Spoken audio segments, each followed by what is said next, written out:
Greetings, everyone, and welcome to another week of BlastCast. Of course, with me, as always, my bastion of common sense and of better health than myself, Lightning Dragon. Only slightly. Oh, man. So I do apologize ahead of time for my voice. I have been sick all week, exceedingly so. Last week I said I wanted to work on the video about the TWCS throttle, but as you can tell, voiceovers are problematic at the moment. But the show must go on, whether or not I was thinking of something. You reminded me of that. As a joke, I was going to tell you should do a text-to-speech translator or something. That would have been hilarious. Well, I only if I had some funny voices. But, yeah, so let's start off with the production updates this week. Of course, 2.6.2 is estimated to be released March 23rd, 2017. And Evocati testing is estimated to be starting as early as Friday of this week. But we'll see how that goes. So that's great. Once we, of course, get 2.6.2 out the door, that means, of course, next stop is 3.0. And I think that's what everyone is truly waiting on. Around the verse, like 3.1 or 3.2 at this point. Oh yeah, honestly, it wouldn't shock me if there's a few more features there than we expected in the default 3.0, and that's fine. That's fine. I think we if that happens, we deserve it.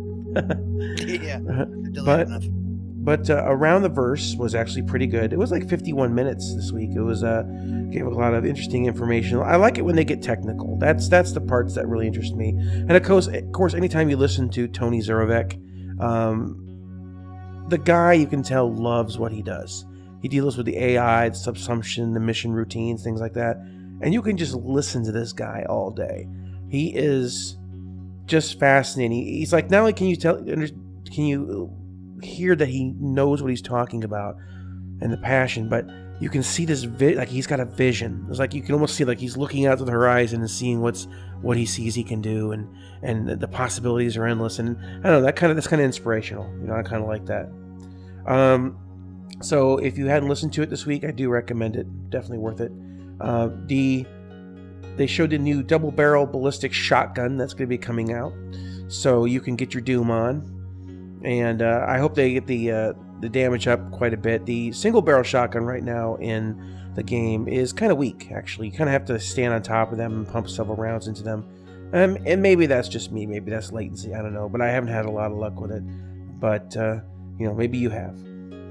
And they're putting a new system into place for weapons. And what they're doing is, and I'll go ahead and throw the video here, they're basically, you have one standard default ship weapon, like say a size 1. And the size 2, the difference is maybe the barrel changes a little bit, or there's a couple add-ons to the main body.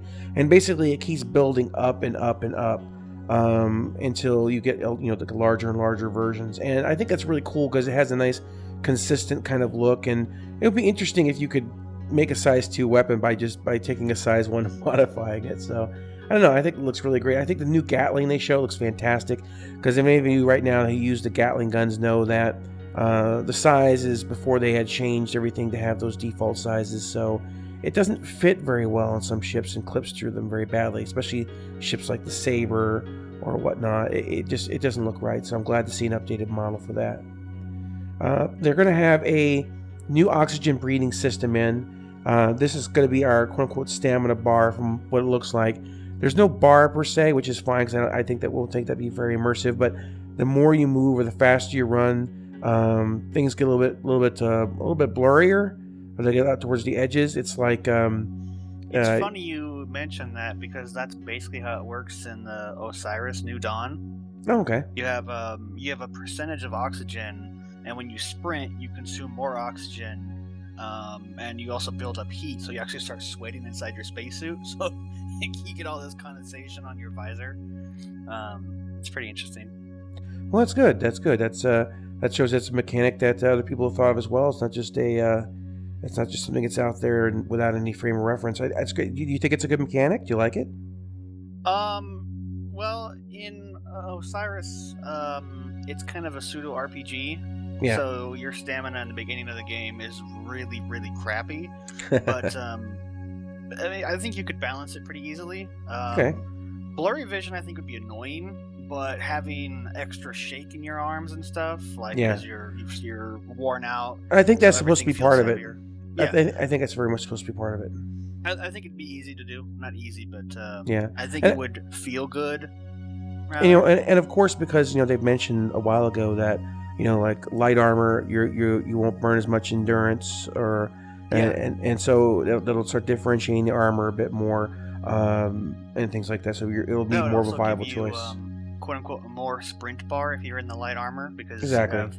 you're not moving as much, so it's not as much bulk on you. I would hope they would also tie this into actual equipment.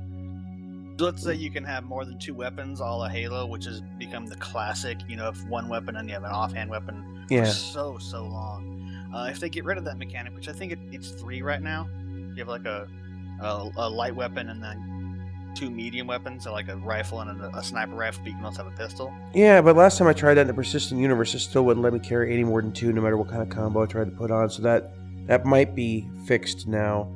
I don't know. We'll have to see. But anyway, being able to carry multiple guns or whatever, or having like a backpack or something, adding that weight onto your total character weight, while maybe it's not going to make you run slower, it'll make it so that like you can't sprint. Like your default walking speed will be the same, unless you're in like really heavy armor, right? Yeah. Otherwise, I can only sprint for so long because I'm packing too much gear. So if you have really heavy duty weapons and heavy armor, you wouldn't be able to keep up with the team, and you'd really have to kind of like be leading the charge and having everybody else kind of back you up. Yeah. Well, we'll have to see what they do with all that, but I think it's a good idea. I have no real issues with that. I like realism in anywhere I can get it. I mean, we play Arma, so whatever. I mean, that's the kind of games you want to pull out. You want to throw a grenade. You have to put your gun away. You have to pull out the grenade. You pull the pin, then you throw the grenade. And so it's a little bit different. And than you have just... to hope you arced it right and didn't bounce off anything, or it didn't hit a low wall in front of you and drop in your lap, or you didn't get shot standing up trying to throw it. Yeah. So basic things like that. They've also showed a little bit of modular locations. Right now they're looking at hydroponics, mining, and storage for these initial setups. Interior and exterior are modular, and these can all be aligned to many different configurations, and they're going to show more of that in the future. Right now they kind of only showed one room, whatnot, and the inside of that, and it looked like it was kind of just a gray box, but that's fine. That's now, good. I have to look this up, so if you need to cut this part out if it takes me too long. I'm not going to look up any planet stuff. No, I'm not going to do any of that. I'm just trying to remember Star. Halley's Comet was originally seen in... Oh, sorry. No, the 3.0 roadmap. There it is. Good. Redacted. What? Oh, it's a website. All right. Well, one of these things. Hopefully, it's the right one. Oh, please be the right one. When they were talking about, this is a new one. When they were going to add farming to the game, that was one of the things when they did the was it Gamescom when they announced the first part? Yeah, and I think it has somewhat to do with the fact that that's going to be at 3.3 farming and rescue. Now the thing is that I think that has partially has to do. Did you memorize it? Did you pull it up? I pulled it up. Okay, I have many bookmarks to leave to many wonderful things. Now the thing is that so yeah, I think that has something to do with the fact that that's going to be. We're getting closer to that time. Remember and I forget the name because partially I'm sick, and B, I'm tired, so sick and tired. The science research vessel, that you could have hydroponics and stuff in them. And it wouldn't surprise me to see a ship like that getting close to release during that time period as a testing grounds. Also because... I don't think that ship has even been started on. I think it's concept art only. Yeah, well, you might be right. It's such an interesting thing though, that because the picture they show is it looks like the biome that you have on the side of that ship, and maybe that's just the example they use for a picture, but that's kind of what I'm looking at. But it's a modular arm, and then you can dock whatever you want on it, and they're using modular buildings in that case, and that was just one that they had ready. Like, that'd be the farming module, but you could have one that's like a cargo box. It's literally just a box. I can't wait to see the first Star Citizen farming communities popping up, man. I can't wait for the first pirate raid. Give us all your carrots. Hey, I'm down. I'm down for some farming. I'm perfectly fine with that too. I think anything that adds options for people to do what it is they love to do. Some people may not want to fly ships, and that may be their thing. And I'm down with that. I mean, hey, someone wants to grow crops, and I buy the crops for them, and then I turn around and sell them. Hey, circle of life, man. I'm all good with that. I mean, whatever they want to do, and it brings in other kinds of players to the game and into the universe. I'm completely and totally okay with that kind of scenario. I think it's great, and it adds to the survival element, the fact that you can grow food. So, how deep they go with that survival, we'll have to see. I think imagine it's gonna be, for lack of a better comparison, ESO, where you can eat food in ESO and it gives you like a buff or something. Yeah. Well, so what I mean is close to that. Well, what I mean is not necessarily that, but what I mean is that how important is it going to be, like in a normal scenario? Like how often are you going to find yourself needing to use survival elements? Like how often does that show up? So I like I don't want a pure survival game where like you're always out like trying to find your next glass of water, but I mean, to be honest, I don't think they're going to go anywhere near like the actual survival game level. Yeah. I think it's more of like, you can do these things, but we don't want to force you to. So it's like, if you want to, I went to this farming place and I bought all these things and I made a salad. You can do that in the game. You don't need to eat the salad. It's just a thing you can do. Star salad. So that'd be 1,000 nebula dressing. So we've got the. So they showed off a lot more of the procedural work for the moons in Crusader. And that's no moon. Oh, they look so nice. The ice moon looked really amazing. Ice moons are awesome. Oh yeah, the way that they had the light reflecting. And his it is his favorite pet friend. So yeah, I mean that kind of environment. I think to me, what I'm seeing when I look at the textures, like on that ice field, the way the cracks and things like that, and the way the light and reflections come off that, I critique Star Citizen. We both critique Star Citizen. But one thing you can't fault them for really is pushing boundaries when it comes to graphics or coming to trying different things. They make mistakes in some areas, but there's some areas you have to stand back and go, damn. And this is one of those areas. I can't fault them for this. And I can't fault them for trying those kind of things. I'll be faulting them later in this video. Yeah, that's to come. About like game reviews and stuff. It's like I'm a pretty harsh critic, though you might not seem like it, because I've been watching 2 different new games. It's the new Zelda and then Horizon Zero Dawn, and people are like, oh, Zelda's the best one ever. It's got 10 out of 10 from every person ever, and it's like, but it's a Zelda game and it's Nintendo. I mean, it's like Far Cry with a Zelda setting. It's empty. It's not as good as Far Cry even, but because it's Zelda, it can do no wrong. And it's like, but it's one of those things. We're not talking about Star Citizen now, but it's kind of just gaming in general. The thing is, as a Zelda game, if you ignore all other games and you just compare it to Zelda games, it's a good game. But if you compare it to every other game, it's just okay. And Horizon, it takes something new and different, and while it uses a lot of those Far Cry elements and Assassin's Creed elements, it kind of makes them their own. And that's kind of where Star Citizen kind of is. Just because it's a space game doesn't mean it's like every other space game. It's just they don't quite have it there yet. They need to fix the flight and the guns. Those are the 2 biggest problems with it right now. And if they can fix those, then I'm good. Balancing. Yeah, once that gets taken care of, I am.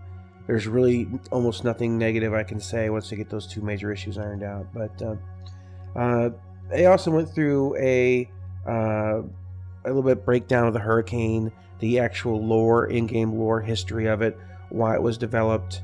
And it was kind of nice watching them. They actually showed some wireframe and a little bit of looks like early in-game concepts and how they put them together. Anyway, it was kind of nice seeing I'll throw some of that here. But I'm glad that basically what they said about the ship was pretty much the way that we thought it would be last week. They said it is can't really run with energy weapons. They said it doesn't have enough power to do it. It has enough power to basically run the engines, barely to run the shields, and outside of that, it has to basically run physical weaponry. And I was like, okay, it's got limited ammo. It's got all those shortcomings that physical weaponry has. So it could be balanced. The turret I guess might be able to be slave to the pilot. But obviously having a turret, a guy in the turret is going to give you the option to shoot completely backwards. So there's some advantages having a guy in there. But as long as they fix turret controls. Yeah. Well, what they said, how the ship is supposed to fly is you fly in at a target. Okay. Typically you want to come at something that's a little bit larger because it's made to put the hurt on, right? And you hit with everything you got on the front, and on the way out, the turret gunner is going to be firing back at the target. So basically, it's like it hurts you coming in, and it makes you not want to pursue it. And so that's kind of the thought processes behind it. But you're right, turrets need to be made completely viable before that becomes something that makes the ship viable. Well, the devs were saying, and this is the upcoming one of the things that's coming up in the stream we're talking about. Well, they said that when they test it internally, they said the turrets work fine, but when they play them in the persistent universe, their things aren't the same, and they're trying to figure out if is it a bug, is it something not being transferred over or whatever. Maybe they should grab 2 willing people, raise his hand, to test on their private servers and actually have a real dogfight. I mean, maybe they're just playing the game like they want to be playing, and not like how everybody else plays it. Where everybody else plays it. That's a valid point, because when you watch you do watch the devs play, and a lot of times it is pretty cringeworthy. So that's just because they spend all that time. I might not be as good a pilot as you, but I mean, you put us in a Connie, and then have all the devs versus us in their, I don't know, let's say Gladius, okay? Yeah. We're not going to be able to fight back because the way you maneuver to fly the ship, because, you have guns as well, and the way I fire the turrets, I get maybe 1 out of 10 opportunities to fire the guns because you're turning left and I'm trying to turn right or turn left with you. Well, that's the thing. They said it's just under the arc of fire. That goes exactly to the point I was saying. That was going to the point that they're saying. They're saying internally, when the turrets are running, they actually counteract the movements of the pilot. Yeah, that's not what happens. When it comes to PU, they said it's not being set, and they don't know. That was one of. So anyway, so that there are still some obviously some work there. If that's the case, it's most likely a latency issue, because if their netcode is if their code is to counteract the force and not ignore it, that's the problem.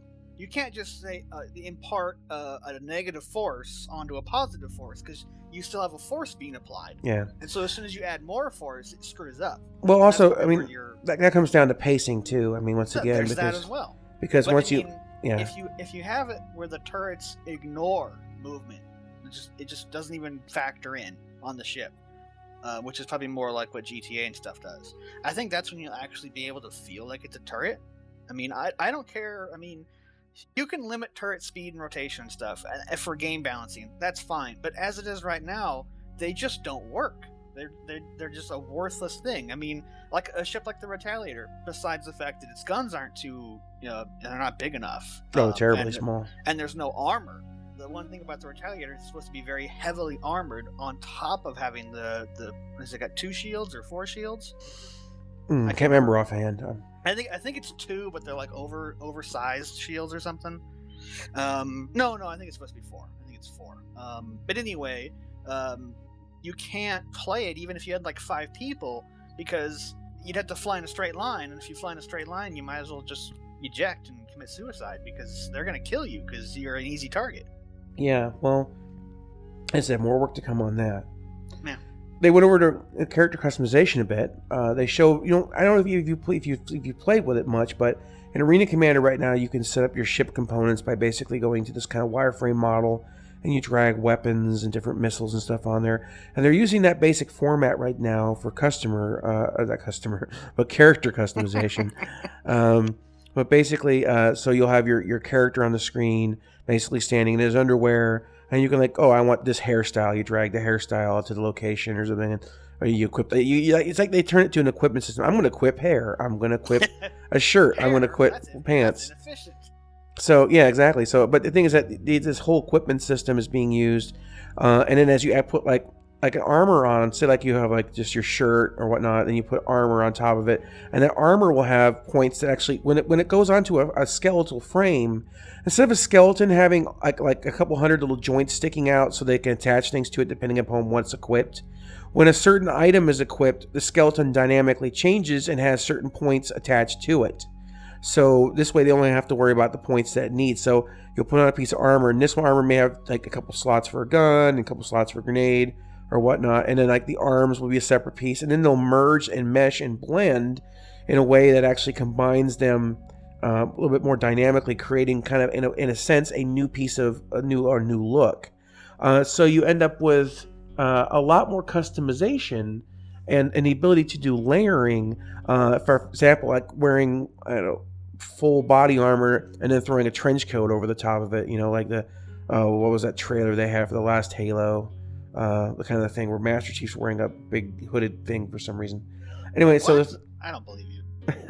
So they basically, the idea of stacking layers onto on over clothing and stuff like that, so you can have the ultimate jacket. Of course, the nice thing about a system like this is that it's the ability for you to really customize your character. You add in the colors. They showed a while ago the materials. You add in the layering. Man, I can see, and they show like this little section where they transfer one character model with overlaying armor to the next, and I think it gets the point across pretty well that you can really come across, really create your own kind of look, and I think that's great. I hate to have everyone running around with the exact same look. It gets a bit homogenous. Same face, same body size. Well, they also showed how they're designing the capes and things like that. They can hang off characters so they don't actually collide through, and it's kind of interesting because it looks like the way they show it in the model. You've ever seen those little doorway beads that people kind of walk through? There's like old 60s kind of beaded doorways. No, I've never ever seen those. Okay, well, anyway, so it looks like those little beads are dangling off the character, and those little beads, where they hit the character model, they of course they get pushed away and whatnot, and then that's kind of the overlay of where what the detection is on the cloth. So they're using that for like overcoats and long coats and things like that, so they don't have you don't have characters clipping through it, and they use that technology. When you saw the trailer, when they showed the planet, the Sand Raiders kind of guys, they use that technology, and I really liked it, because I think Disco Lando said that he wanted to have was it a red cape it was a blue cape with a red interior or something like that, or black interior, whatever Lando's color was from the show. I think it was blue on the outside, red on the inside. You're probably right. As I said, I'm just too sick to remember right now. It's not the BlastCast, it's the Sickcast. It is the Sickcast. It is. I have not been this sick in probably 20 years. I am really feeling it. And of course, they showed a really great tech for faces by 3 Lateral, which is going to be coming out. It shows in real time, basically, character facial customization.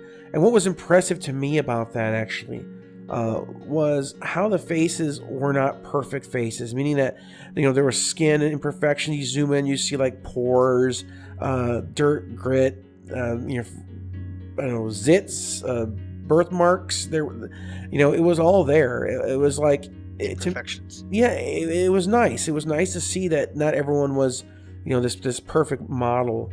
It's funny too, because if you really go crazy modding Skyrim, you can have almost that exact same level of detail. Yeah, you really can.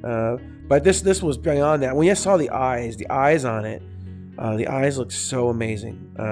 Just the right level of shininess to indicate moisture, and the way they moved, and the detail. It's white. You can see the veins on the edges, and even the eye turn. I mean, it looks so amazing. And I remember seeing tech demos for like Korean MMOs a few years back that I thought were impressive for character creation, but there was this is a whole other level. So yeah, definitely one worth watching, the whole Around the Verse. But of course, not all things can be awesome, every week. So we're going to be moving into the not so awesome portion, which was the Flight Balance Town Hall. There goes my voice again. So sorry about that. So anyway, let's start with the good part of the show that I liked. They did say that we are going to have beyond visual range combat, and I'm all for that. Basically, imagine, if you will, you've got your retaliator, and you're 40 miles or 40 kilometers, or say 100 kilometers from a target, and about ahead of you is your teammate who's got a terrapin, and he's scanning down a target for you. He's scanning down and marking, effectively speaking, that target 100 kilometers away. Got a laser guidance homing thing. Exactly, and at the ship. And you can then, the information relayed back to the retaliator, he can lock on his torpedoes and fire them without the other ship even knowing that he's there. Capital ships using rail guns at mass distances, capital ships engaging beyond visual range because they're aware of each other. That's awesome. I think that's great. I like the fact that they want to have fighter combat close up, and then when it comes to capital ships, they can slug it out from across the solar system. I'm fine with that. Well, I don't know if it's across the solar system, but you get the general idea. Technically, it could be anywhere, but the firing solutions of that would be, he's moved 1 millimeter to the left. Oh, our firing has missed him by 10 kilometers. It's like, what?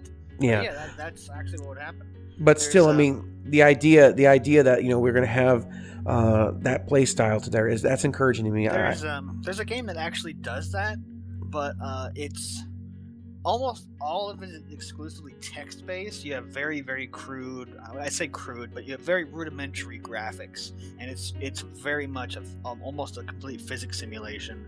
And if you use physical-based weapons, the farther you are, I mean, it's crazy how the accuracy is. I mean, it goes down to like decimal places, like this is how accurate your guns will be. And obviously, like missiles, it's like, oh well, the missile is this big and it weighs this much and has this much fuel, this is how much warhead. And it's crazy how much detail they're going into this game. And it looks like Star Citizen is going in that maybe a bit more simplified, but I mean, there's nothing wrong with that. I mean, no, nothing at all. Is what you want, and that got me even more playable. And that got me more excited for my Polaris Terrapin combo that I talked about. I mean, that ship carried with the Polaris carrying that retaliator in there as well. Yeah, but when I'm carrying like 24 or 28, I can't remember at the moment, size 10 torpedoes, and you got your Terrapin sitting out there, like, oh my gosh, that's gonna be so amazing. Can you imagine, like, if you spot an enemy, a pirate Idris, I don't know, let's just throw that out there, or whatever, and you just basically sit there at like 400 kilometers away, you're getting data relayed back, and you unload like 10 size 10 torpedoes at this guy. He doesn't even know it's coming. And I mean, they think about it, you're sitting in the ship, if you're a player, the alarms start going off. It detects torpedoes impact in 1 minute, and suddenly everyone's scrambling, and no one knows where it's. They just know a general direction, and they know they don't know where exactly it came from. And there's a little bit of tension in that. I love that concept. I love that. I just, it makes me think of the like submarine warfare or something, It's funny you mentioned that, because I was just telling you that's what the spaceships need to fly like. Play like. It needs to be very submarine style. That's pretty awesome. And of course, now what was different about this, though? I get back into where some of the controversy stemmed a little bit. Most of the times when you watch these streams, it seems that like the devs are very well informed. They're very excited about what they do. They there's a passion there that's palpable. as I was mentioning earlier with Tony, when you listen to him speak, it's just, it's magic. But these two gentlemen that were on, they didn't seem to like what they do very much. And in fact, one of my clues to that was one of them stated that they hated working on game controls. Now that to me was a very subtle clue, but I did pick up on it. And many strong with this one. Yeah, I mean, when you come on and say, yeah, we hate making game controls. Okay, well, you're kind of doing the wrong. You're kind of in the wrong division. Department. Yeah, you're kind of in the wrong department. But the thing I had with it is that a lot of the discussion, and maybe they're not very good at public speaking. I'll give them as much credit as I can because I'm not much of a public speaker either, and especially right now, as sick as I am. So the thing is that if they were just nervous and not saying things right, a lot of the ideas they were presenting, to me, had the impression of throwing lots of spaghetti at the wall and seeing what sticks. It didn't have a lot of connectivity, in my opinion. Things felt disjointed in it. But what really stirred up the ire in the forums, the New Spectrum forums in particular, is, well, they were asked a clear question by the subscribers, and one of them was basically the age-old question: how are you going to balance the zero-order gimbals, the zero-order gimbal control with the first-order everything else? Trying to use how are they going to be able to use those weapons equally?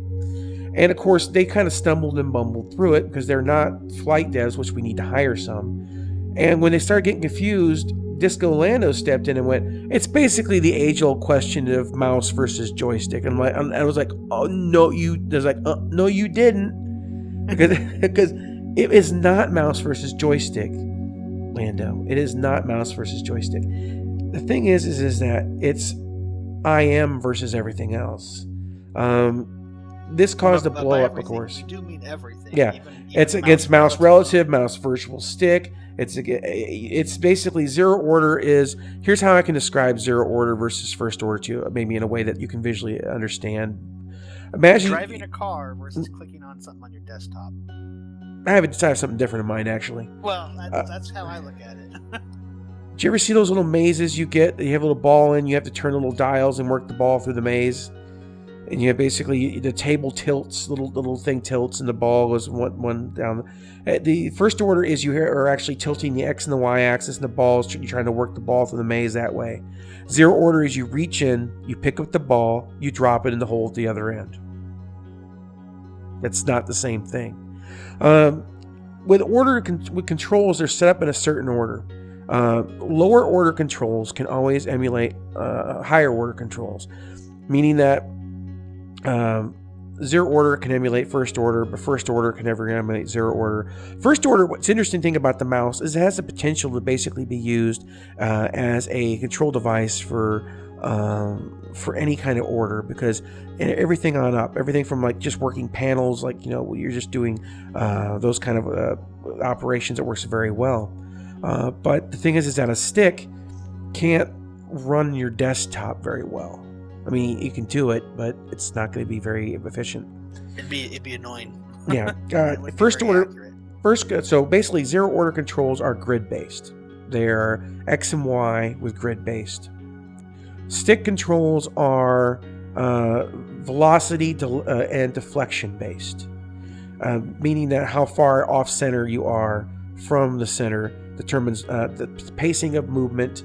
And so it's velocity based upon deflection. So obviously not the same mechanic.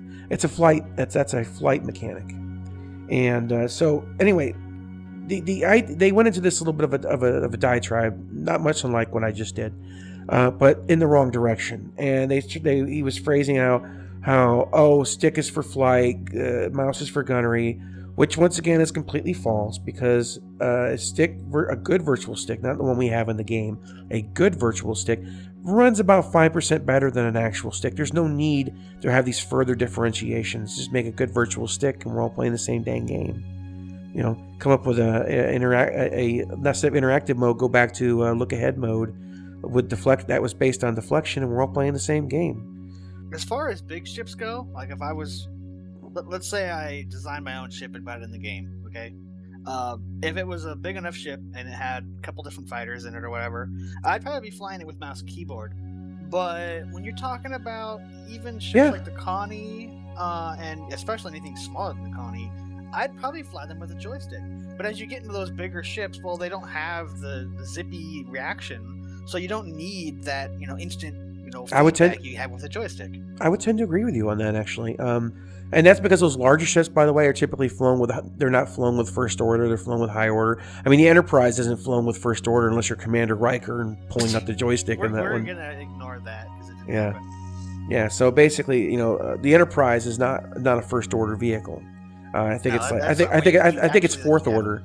I think the Enterprise is like fourth order. To me, whenever I see them flying like in Star Trek things, it looks like they're actually running scripts and pulling up like programs. Yeah, that's what I'm saying. It's it's scripts. It's you set 10% thrust on the starboard side, and then cancel out after so many seconds. And it's very, very space flighty, but to the nth degree or something. Yeah, so I said I think it's like either third or fourth order, the Enterprise. So that's what you would imagine a larger ship like that would be running. And of course, the mouse works fine once again with control panels and coordinates and moving things around just fine. That works fine. That works very fine in that situation.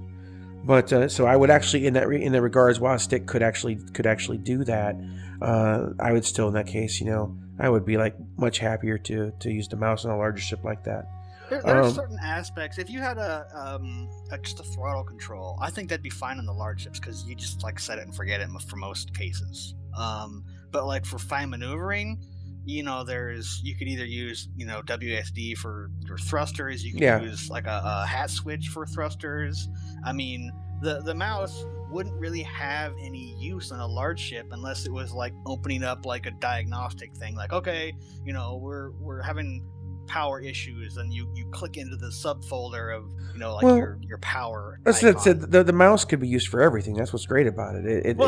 We get zero order. It can weird to me. Yeah, to feel that's a better terminology. It would feel weird. It would feel foreign to someone like you or I, and that's fine though. I said I want mouse to be completely viable, but what it needs first and foremost is a virtual stick that's actually good. The CIG has the worst virtual stick I've seen in any flight game in the history ever. So they need to address that back yesterday.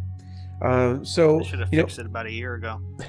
So down below, what I'm going to do is I'm going to leave a link to 4 different threads that have popped up that are really kind of taking Spectrum by storm. Now, I understand this is a hot topic debate for a lot of people. I get that. I really do. And I understand maybe some of you have already started furiously typing down below into the comments and stuff. Just take a moment before you hit that enter button. They have already commented way before they reach this part. All right, well, consider editing it then here in a minute, okay? I'm considering going back and making an edit, all right? I'll give you some time to do that. The thing is that, all I want is everyone to have equal access to all systems so we can all play the same game with the same rules and have fun together. That's my big crime for the day. So the thing is that read some of these topics. Alien War is a much better negotiator or middle ground man than I am. I tend to get into people's faces, and right now, being as sick as I am, I have a much shorter patience than even normal. You should just stay away from the forums. Yeah, I got my 6th PIP this week. Yeah. So anyway, that's 6 times of being banned off the forums. Good. But I know I'm back on now. It was a short probation because it's been how many times I've been banned off the forums? 0, because you don't use the forums. 0. Anyway, so the thing, so I'm a 6 pipper now. So the thing is that he writes out these very nice breakdowns and explaining the details, videos, links, documents. Recommendation is just read through all of it. Don't go in with the attitude of going half cocked. Yeah, exactly. Because we've been researching this stuff for 2+ years. It's okay to have preferences. It's okay to a lot of people don't understand what IM means, effectively speaking. You say you want IM removed from the game. Like, you just don't want us to use the mouse. I'm like, no. No, I am. Yeah, the automates people. a lot of game functions. Yeah, That's what we work on. it bypasses damage on ships and changes the way the flight model's handled by them in a very unique and stripped out way. There's a whole bunch of problems it presents, and that's why I'm saying you should take a time and research what it actually does. There's many times that I've been flying in Arena Commander and my ship's been shot all to hell, and it's a challenge to fly it with the HOTAS. But with IM, you just point the mouse and it doesn't matter. Yeah, it's very apparent. It is.